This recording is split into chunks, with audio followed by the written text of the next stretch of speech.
name is Bishop Douglas Crosby, and I'm very pleased to welcome you again to this press conference on day 3 of the plenary assembly of the Canadian Conference of Catholic Bishops. I want to make a few points today just to fill you in on what has been happening.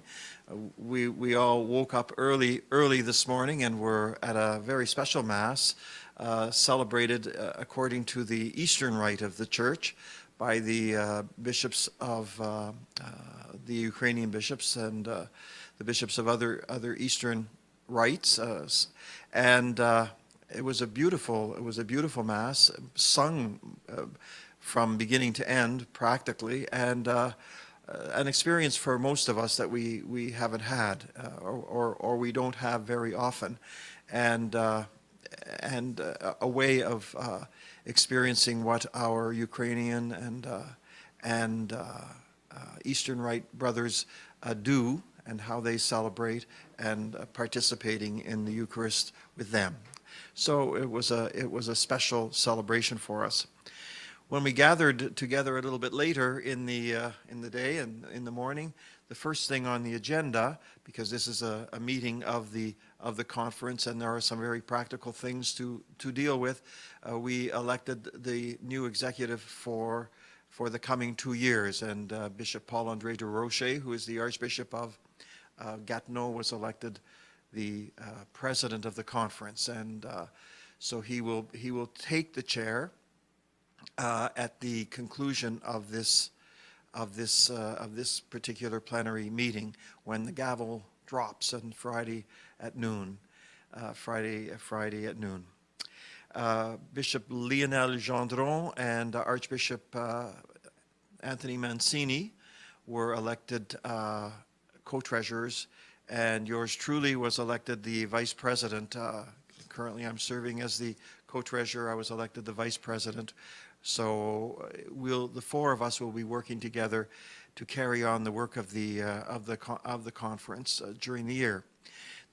Several other bishops have been elected as well to what we call the Permanent Council, and it is the job of the Permanent Council to follow through and to continue the work of the conference through the year, while and in a sense prepare for the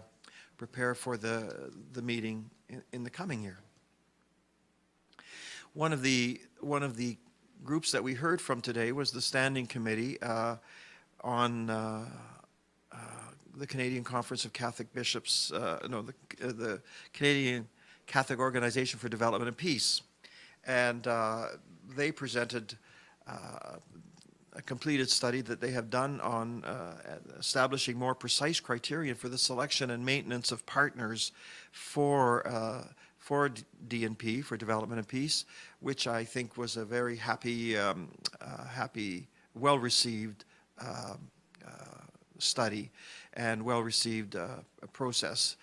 A lot of work that has gone on between the conference and Development and Peace over the past few years. We also heard that the special collection that was taken up, that was sponsored by Development and Peace for refugees in Syria, was very successful. At this point, at least about $800,000 collected from parishioners from across the country, and the Government of Canada has augmented the amount by $5 million to support and to assist those waiting refugees who are really suffering at this time. So good work that Development and Peace has undertaken.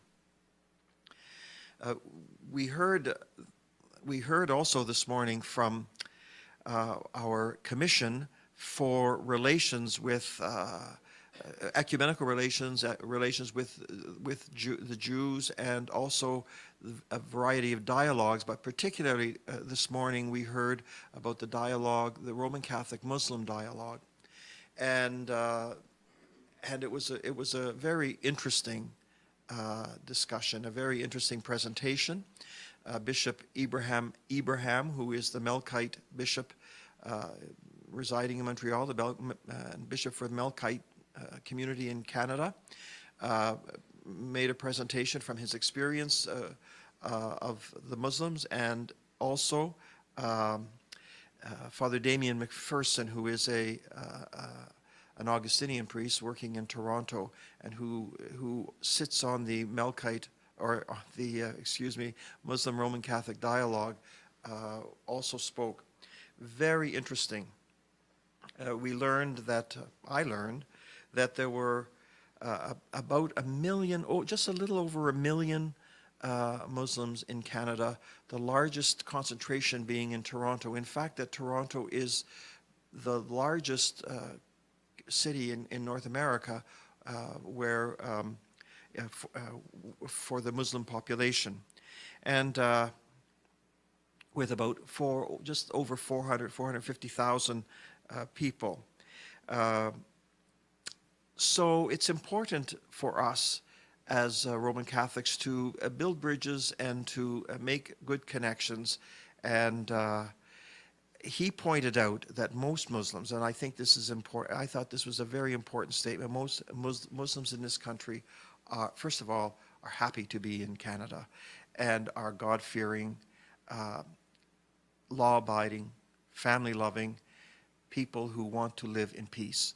Now, sounds like most of us, and I thought it was a wonderful way to summarize his presentation. He gave a wonderful story, wonderful example of interfaith dialogue initiated by Cardinal Collins in Toronto, who invited 12 imams to join him for coffee and conversation. And he spoke about how well received this was, and what a wonderful event it turned out to be, causing me to think that maybe I should be doing something like that in Hamilton. So, and I'm sure other bishops thought, well, this is a very good initiative and might be something that spreads across the country. He also spoke about the letter from Pope Francis at the end of Ramadan, and that this year was written by Pope Francis himself, and how very well received it was in the Muslim community. Pope Francis promoted mutual respect, encouraged mutual respect between Roman Catholics and Muslims, and he said that this must be done through education. And so the interreligious dialogue, the interfaith dialogue, is a very important part of our work as Catholics and as a conference. This afternoon, the English sector met. We are two sectors in the conference, the French sector and the English sector. And the English sector, and we meet separately for half a day, and this afternoon was the English sector meeting. We do the practical things, looking at the financial statements and the budget for the sector, the sectoral services. But we also hear from the Liturgy Commission, for example, talking about translation of documents and those kinds of things. There's at present we're working on the translation of the marriage ritual and on the confirmation ritual. So these things are moving along, and we had a good report from the Sectoral Commission for Catechesis. There are staffing matters, and they prepare materials for dioceses and parishes in their various catechetical efforts. So it's the kind of work you'd expect from a commission. And this evening we're celebrating the 70th anniversary of the Canadian Conference of Catholic Bishops, and former presidents have been invited to join us, bishops who are archbishops and bishops and cardinals who are retired, or bishops emeritus in their various dioceses. The oldest among them would be Archbishop Joseph McNeil, who is the Archbishop Emeritus of Edmonton and who was the president of the conference from 1979 to 1981. Cardinal Turcotte is here, and several other bishops and they will be speaking, as a couple will be speaking to us about their experience of the conference. I can just summarize by saying, you know, the conference deals with what would you call effective, effective and affective collegiality. Effective collegiality, you know, we have to do things. We have to get things done. We minister together. We minister as brothers, and we serve the church. So that we have to do that effectively.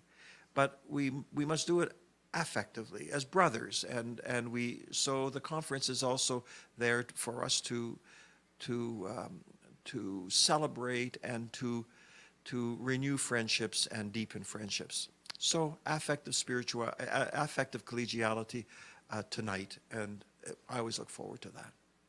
So there you are, a little presentation. I'm open for questions if there are any. Thank you, Bishop Crosby, and congratulations on your new appointment. Thank you very much, Sebastian. You mentioned that Development and Peace presented some reforms or evaluations of their procedures and practices earlier today. I'm just wondering, what's the general mood like among the bishops or attitude toward Development and Peace at this time? Because questions have been asked about them. We heard a very strong affirmation and confirmation of their work by Cardinal Maradiaga yesterday. What's the attitude like among the bishops about Development and Peace and their work going forward from here? Well, it has, I think the result of the work that has been done is very positive and very well received. Throughout the, what would you say, when concerns were raised, there were concerns, but the bishops remained firm with Development and Peace, remained supportive of Development and Peace, because we know of the good work that is done. And so our hope is, and our expectation is, that the criteria which have been developed with with broad consultation will even make their work more effective and more helpful for the needy, because that's what it's all about. Bishop Crosby, thank you very much. As you continue to serve on the executive and as a really invaluable part of the permanent council, the larger permanent council, what do you take with you for the coming year that you've seen unfold over these past 3 days so far? What in your mind, as you're thinking in terms of the year ahead, has really stuck out for you as being priorities as you move forward for this next coming year, so far with 3 days under your belt? I think the work of the executive is really to assure that the wishes of the conference, the wishes of the bishops of the conference, are carried forward into the future. And of course, we're always concerned about financial issues and making sure that the conference runs smoothly and runs effectively, efficiently. And so there are, these will always have to be under constant, what would you say, our constant purview, our constant study.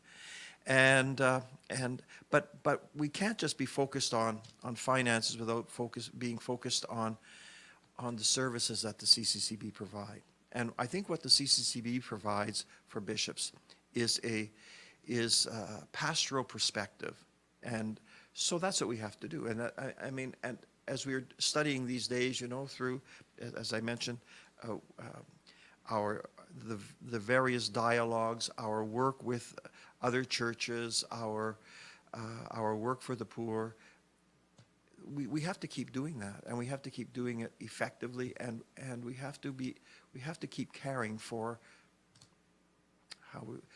the periphery, as Archbishop Smith mentioned on Monday. That has to be our focus, I think. Thanks very much. So thank you very much, everybody. We'll see you tomorrow.